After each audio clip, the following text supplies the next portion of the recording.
Please stand. I pledge allegiance to the flag of the United States of America and to the republic for which it stands, one nation, under God, indivisible, with liberty and justice for all.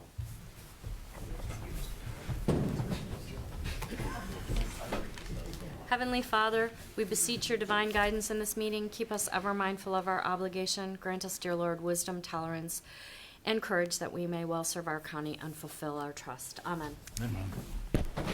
Okay. Good morning, everyone. I move to approve the minutes of November 21st. Second. Discussion? Roll? Hambley? Yes. Harrison? Yes. Sweattick?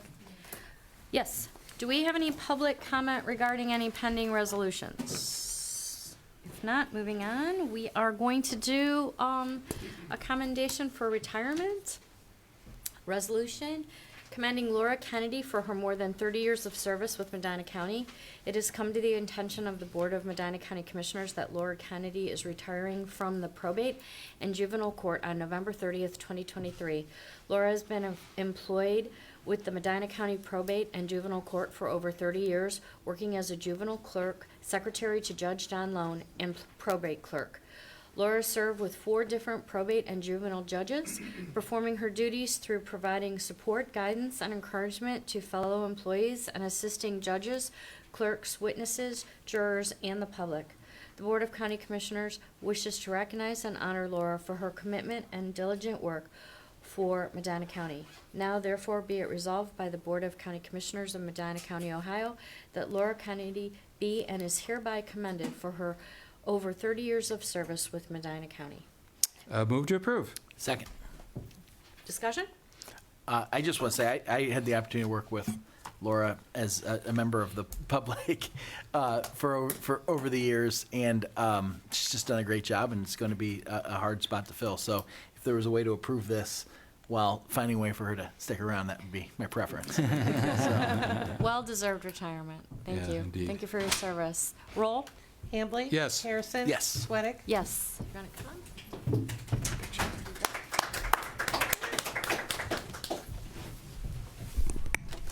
You can say a few words after we get a photo off with you. She has a whole speech Probably ready. not. Yeah.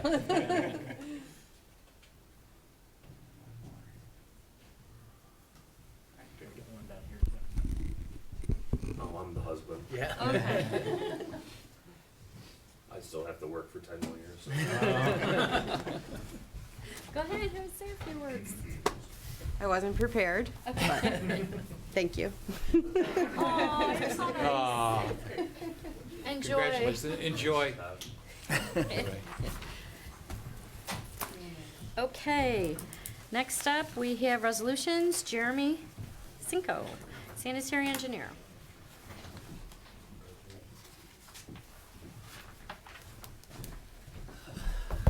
Good morning, everyone. Good morning. 2 resolutions for consideration today. The first is authorizing the sanitary engineer to request statement of qualifications for design services, and this would be for the calendar year of 2024.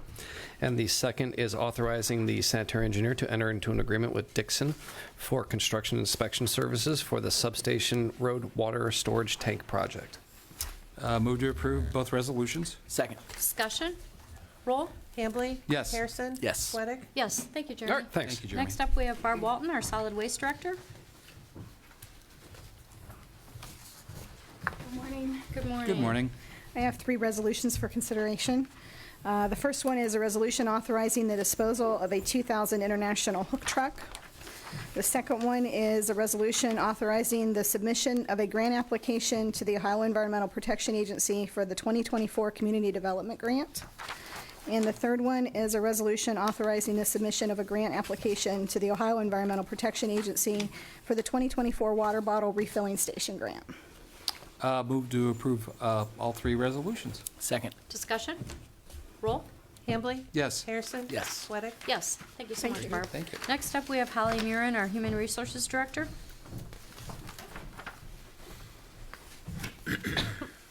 Good morning. On our personal changes resolution today, we have 6 new hires, 2 at county home, 1 at dog shelter, 1 at office for older adults, and 1 in sanitary. 5 rate increases, 1 in sanitary, 1 in office for older adults, 1 at job and family services, and 2 in building.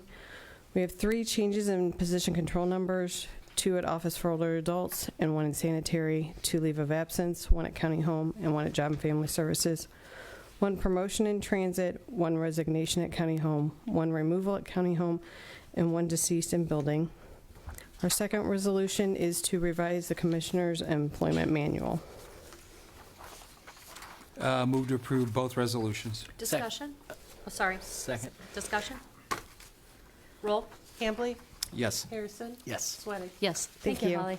Next up, we have Brett Thomas, our Finance Director. I thought I was going to use the Aye. gavel there for a second. It's on me.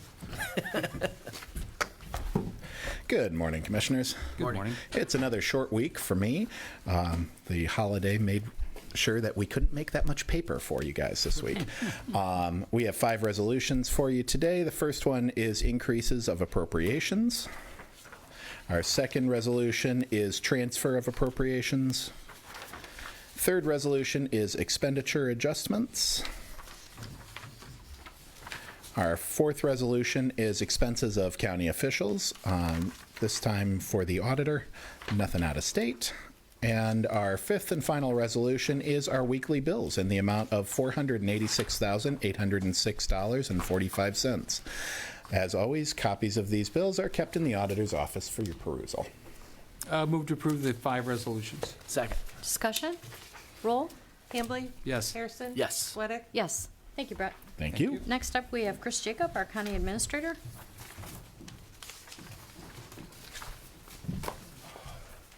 Good morning. Good morning. 3 resolutions this morning. First 2 are for the county home. The first is authorizing a renewal contract for beautician services at the county home, and the second is a renewal contract for the physician services also at the county home.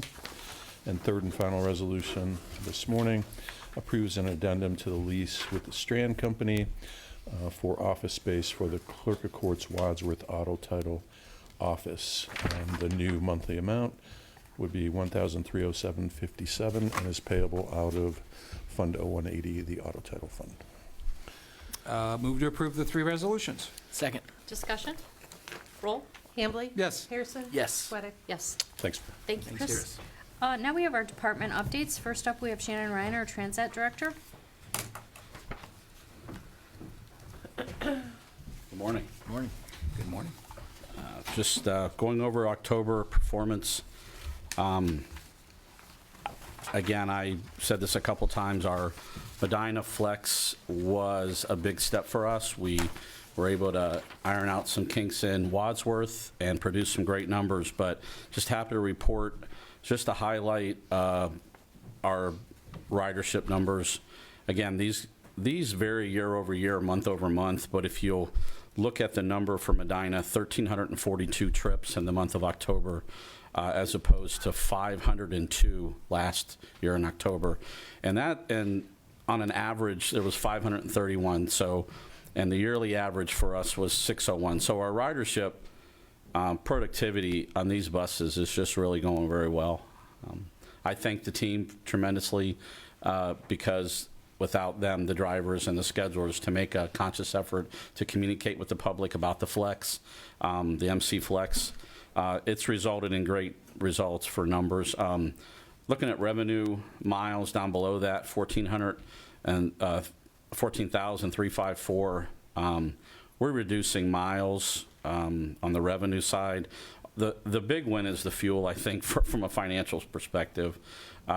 We're providing that many more trips and reducing fuel usage. So the other win that really keeps me up at night is the trip denial, and you'll go down to the trip denial column, 14 for the month of October, and you recall back in August it was 101. Yeah. So our capacity is increasing. I'm going to go out on a limb and estimate that we're going to get about 30% more productivity, maybe even 35 when we go to the next step in Brunswick, which is happening soon. The second page, I just want to also look at how many trips we're providing for office for adults. 1,119. It's we get more applications, our office gets more applications and more applications, so I think we're also seeing an uptick in senior ridership as well. As I mentioned, our next step is in December 11th, is to go speak to the City Council in Brunswick. I've already met with their administration. We're planning a soft launch for the Brunswick MC Flex January 2nd.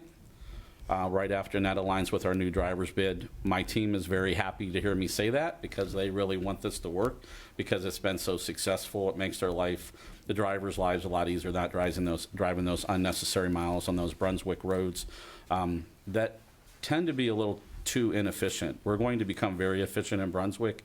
I've got some flyers here to kind of better explain the map. I'll give you one each. This is the communicational tools that we're going to use with the public. It's been very effective in the past.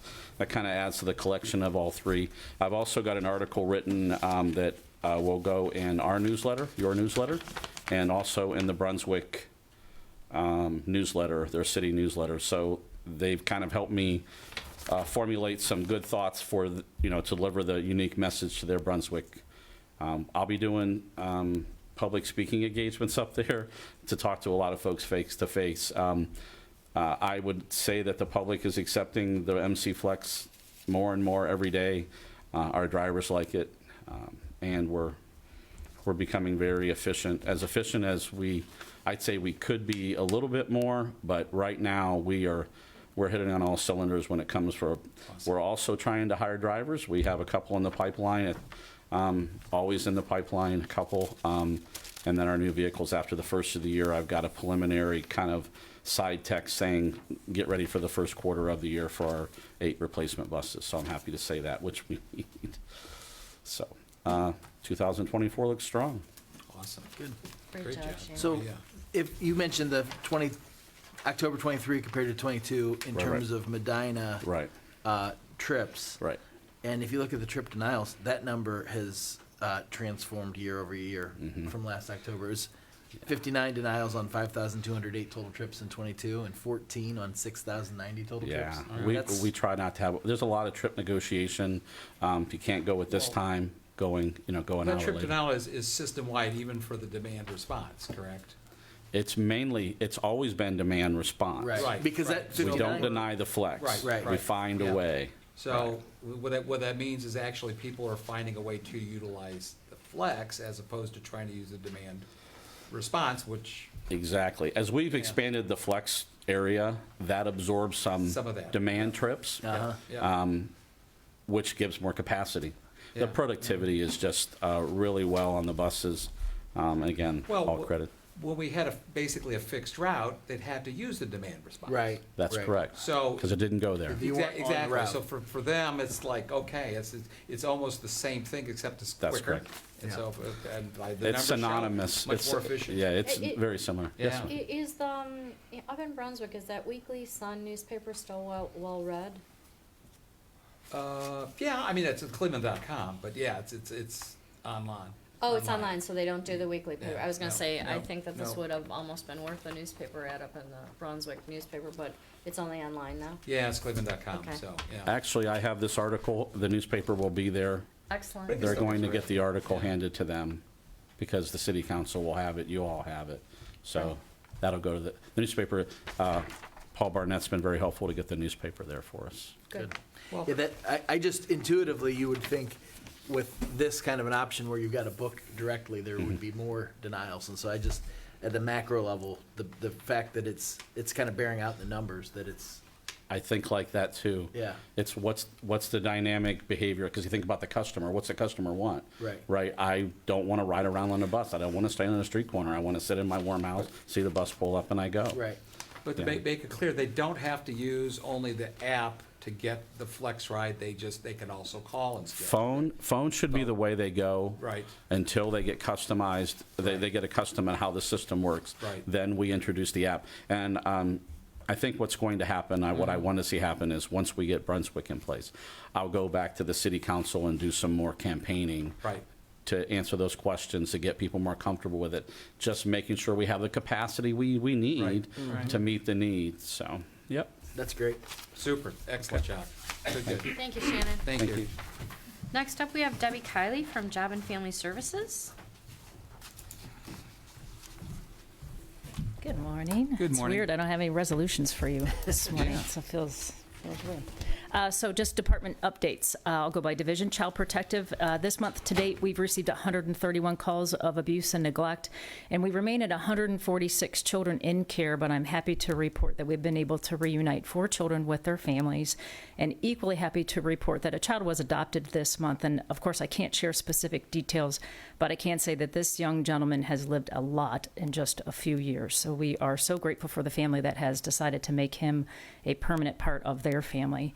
I'm also happy to report that our toy drive that was held earlier this month, the first weekend in November, it showed just how generous our community is. Between the 2 locations, we had hundreds of gifts. They are stuffed our conference room in the basement, so we're in the process of organizing those. So thank you, Medina County, for your generosity. Also in Child Protective, Senator Romanchuk, he visited our office yesterday. He did a ride-along with 2 of our Child Protective workers just to see the day in the life of a worker and to be out in the field. We were, of course, happy to host his visit and have him see the work that occurs, but it was also a great opportunity to have a conversation with him about what we were thankful for from the legislator, but also some of our frustrations and our kind of like our Christmas wish list. So it was indeed a great visit. Child support. Each year, the state asks child support offices to participate in kind of like a self-assessment process. The state says pick 11 cases, review them, see what you did well and what you didn't do well, and report that back to us. And it's a pass or fail. You either did or you didn't.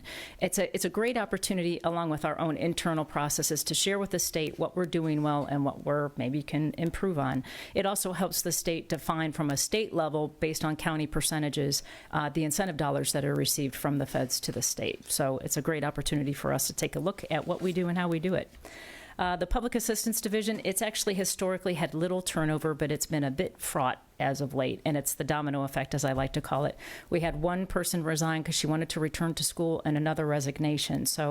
One retirement. So while those are great achievements for those people, it creates vacancies, which creates great opportunities for existing staff, but it creates holes. So we currently have 4 people that are in training right now, and those trainings are a multitude of programs, so it's not anything that happens really quickly. So caseloads have been dispersed to existing staff while those new employees get trained up. So it's a busy time in the division, and of course it had to happen during open enrollment, where individuals are calling healthcare.gov, enlisting in new insurance, and if they even look like they're Medicaid eligible, whether they're covered or not on private insurance, we get an application asking us to review it. So we get hundreds of applications each week from the marketplace that we have to review and either say yes or no for Medicaid coverage. So it's been a busy couple of months for those 3 divisions. Not that it's ever not busy, but additionally busy. So those are my updates. Any questions? No? Fantastic. Hope you had a great Thanksgiving. Okay, we only have one commissioner resolution today. We have a resolution appointing a member to the Medina County Advisory Council on Aging and Disability, and we are appointing Lily Cleveland. Move to approve. Second. Discussion? Roll? Hambley? Yes. Harrison? Yes. Sweattick? Yes. Okay, do we have any public comment today? We do not. Discussion session. Chris, you're standing. Do you have anything? Okay. Received a call from our energy consultant yesterday afternoon, reporting that the gas prices have dropped significantly, and he thinks it's time now to possibly lock in a rate for the gas aggregation program for residents, township residents in the county. The current rate through that program is rather high at $8.78 a thousand cubic feet, and the current rate structure and offering from the one of our suppliers that we use is down to $5.55 for a 12-month contract. The consultant seems to think that locking in a 12-month contract is the best approach moving forward. Mm-hmm. So I had prepared a resolution this morning, which would authorize me to work with the consultant and then to subsequently present a resolution of agreement with the gas supplier for the program, and this would be effective April of 2024. The current contract expires at the end of March. So with your approval, Pardon me? You want to make a motion to approve? Sure, so basically this gives you the authority to go ahead and lock it in at the appropriate time. Correct. So, Yes. which Correct. we've done that in the past. Yes. So I will move to approve. Second. Discussion? So that, the 555 is the rate. If we locked it now, that could still be For- subject to change, so it'll It- be, it could go up if we don't lock it in. Right. It could also go down. So, you know, So we've it's- seen the current pricing structure not be very beneficial for residents of the county who participate in the program. It's you know, it's a chance you take when you lock in, so. Well, I think, yeah, then there's, I'm in another aggregation program, forced, well, to say, ones that the city of Brunswick, NOPEC, and, which is a bit higher than even what the county had. So at this point, I know when residents have called, we try to get the best deal, but Right. it is a matter of a crystal ball, in a lot of ways trying to forecast it. And at this point, given the consultant has much more of an enlightened approach and at least some knowledge of the industry, that's his recommendation, then I'm comfortable with that. Yeah, so as soon as possibly next Tuesday, I would present a agreement for great. you, for Okay. your consideration. Okay. I should mention Dominion Energy is the other supplier for a smaller Right, group of yeah. residents, and they're down to 4.09 versus the current rate of 7.40, so. Okay, roll. Hambley? Yes. Harrison? Yes. Sweattick? Yes. Anything else? No, Well, I that's, wanna make that's it. sure we got the vote That is it. Yeah, Thank good you idea. very much. I appreciate it. I did have one question. Are we Sure. all good with the auditor, John and Chris, for the 26th meeting and canceling it? Are we all good on that? Yes, yes. Okay. We will hopefully have a temporary appropriation measure for the previous week, the 19th, December 19th, for your approval. Okay. So that there are operating funds established for the beginning of the year. And the 26th would, I hope, be just the approval of the bills, the weekly bills, so. great. So, but are we having an official meeting or just? You are not. So Last- at this one, unless there's some urgent business, we Right. do not plan on having a regular meeting on On the the 26th 26th, Okay. correct. of December. Got it. All right. And you had authorized me You to pay to the approve bills. those bills Yes. during last week, so. Yep. Okay, thank you. Thanks very much. Thank Very you. good. Steve, do you have anything? Nope. Aaron? I was at the Brunswick Council meeting last night to mention that, and I believe I mentioned this last week too, NOACA has a resolution pending approval at Friday's board meeting related to supporting the repeal efforts, which is kind of confusing, but the action would be to support the repeal efforts associated with the proposed Boston Road interchange. So the reason I was at the council meeting was to discuss it with the committee of the whole, and then also to make the public aware, to the extent they weren't already, but they do have a loyal group of supporters who get the word out pretty well. But to make anyone else aware that this Friday is the meeting, because it is pending action at that board meeting, it will be a public comment item. So if any members of the public are so inclined, they could participate in that meeting and offer their public comments regarding the proposed resolution to support the repeal of the proposed Boston Road interchange. So just want to make that announcement in another forum to get it out to as many people as possible. And that's all I have. I think it's very, very, very timely, given the next 3 weeks, they will be in session, the House and Senate, and that'd be a great Christmas present. Absolutely. For Medina County, and to have those bills approved and kind of by the end of the year, governor sign off and. That would be great, because Yeah.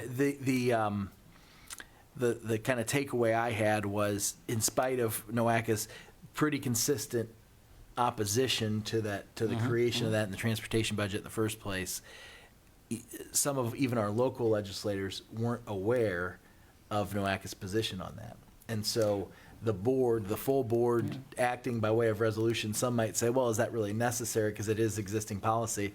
And I think it is necessary. It's all the more necessary to make it clear that not only is one of the two affected communities, and perhaps the community most affected by the proposal, opposed to it, not only is the neighboring county most affected by it, opposed to it, but the regional MPO is opposed to it too. So I just think that sends a clear message down to Columbus, to your point, to hopefully get some action. sooner rather than Are later. the leaders in Strongsville pushing in the other direction, or are they stayed kind of out of it? Well, right now, I think what I've followed on social media, as I understand, looking at some of the video, and they had NOAC come and present. They have to do additional traffic studies, and as the study that they did indicates very clearly, they did not study one of the biggest issues of Howe Road, and it didn't include that. So their proposal to build an interchange does not resolve one of the biggest issues they said they had. Right. So I think they have to refocus their energies, and being that it's counter to what the stated policy of the Metropolitan Planning Organization and good planning, it's hard for them to stand up and say this is the way we ought to proceed. Yeah, and there was some discussion about the presentation at the Strongsville Right. Council meeting, which I think was a week ago. And my understanding is that was a presentation of, I think, the 2015 interchange study. Right. Which we've referenced up here several times, but bears mentioning, there was a northern option and a southern option studied. And the findings were the southern option, which is Montville Township, presented more benefit to the region and more, I think they term it as, I think, overall impact, more positive overall Correct. impact net Yep. of the cost, Yeah. compared to any of the northern options.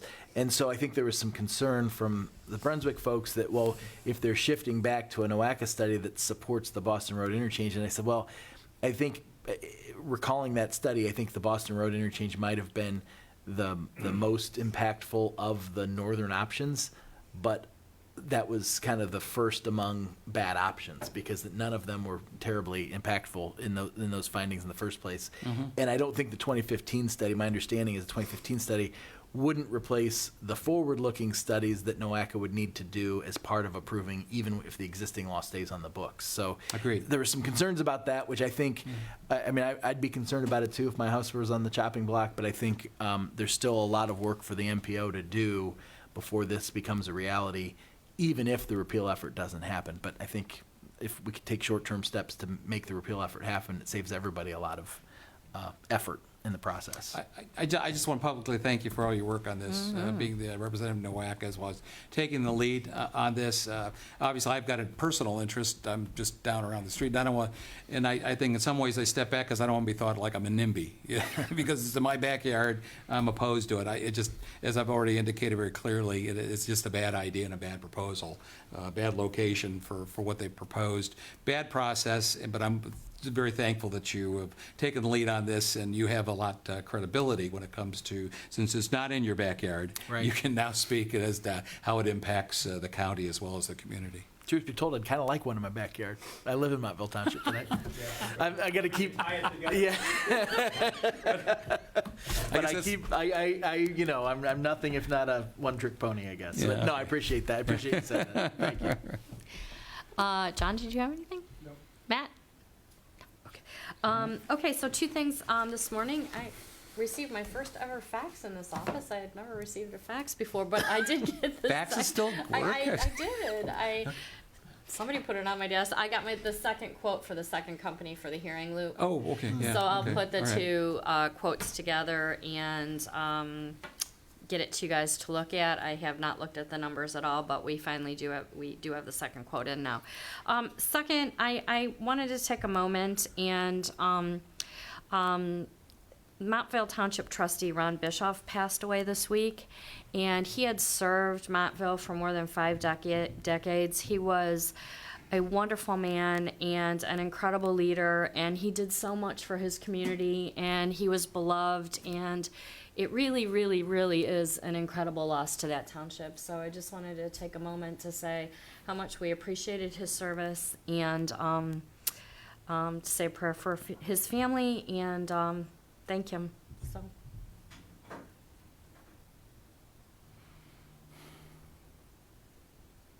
Okay. So yeah, you live in Montville. They're Yeah. all. It's a big loss. It is a big loss. It is, He and I really think did incredible things for that community. Yep. And now they have over 14,000 people and Yeah, you think of- our you think of largest township. Yes. how much has changed from the 50 years Oh. that he served. 53 years. Yeah, I Oh, mean yeah, indeed. yeah, it's incredible. Okay, so I don't think we have anything else. So we're going We to are going to recess. pause, and we are gonna open back up discussion session at 10:30 for discussion with the sheriff's department on 911. So we're gonna go off camera now, and we will see you next week. Thank you so much.